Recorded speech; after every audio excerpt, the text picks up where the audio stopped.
মাহফুজ মির্জা আপনি লিখেছেন, আমি একটি রাজনৈতিক দলকে সমর্থন করি। সেই দলের কোনো নেতা যদি ইসলাম বিরোধী বক্তব্য দেন এবং সন্ত্রাস দুর্নীতিতে জড়িয়ে পড়েন, আমিও কি তাদের পাপের ভাগী হব? কোনো নেতা যাকে আপনি ভোট দিয়েছেন, তিনি ব্যক্তিগতভাবে কোনো অন্যায় কাজ করলে বা কোনো ভুলভাল কথা বললে তার দায় তার উপরেই বর্তাবে। আ উম আপনি সে দলের সমর্থক হিসেবে আপনার উপরে বর্তাবে না। তবে তার আ অবস্থানটা যদি হয় মৌলিকভাবে তিনি ইসলামের স্বার্থ বা কল্যাণ দেখবেন না, বা ইসলামের স্বার্থ বা কল্যাণের কথা যেটুকু বলেন সেটুকু শুধু ভোটের রাজনীতির জন্য বলেন, এরকম যদি আপনার কাছে মনে হয়, অথবা আপনার ভোট পেয়ে তিনি চাঁদাবাজি, দুর্নীতি বা ছিনতাই, সন্ত্রাস, আ মানুষ হত্যা বা অন্য খারাপ কাজে তিনি জড়িয়ে যাবেন এরকম মনে হয়, তাহলে সেক্ষেত্রে তাকে ভোট দিলে তিনি এরপরে যত অন্যায় কাজ করবেন তার দায় আপনার উপরে বর্তাবে।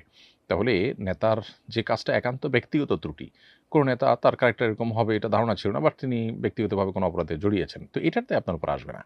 কিন্তু নেতা হিসাবে তিনি তার অবস্থানগত আদর্শিক কারণ এবং তার আ উম ক্যারেক্টারগত উম যে আপনার প্রোফাইল আছে, সেটা দেখে তার খারাপ কাজগুলো যদি আপনার কাছে পরিষ্কার থাকে, তার ভুল পদক্ষেপগুলো পরিষ্কার থাকে, এরপরও যদি আপনি তাকে ভোট দেন, তাহলে অবশ্যই এর দায় আপনার উপরে আসবে। কারণ আপনি সেক্ষেত্রে তার ওই অন্যায়ের সহযোগিতা করেছেন, সহযোগীর ভূমিকা হয়েছেন সামান্য পরিমাণে হলেও।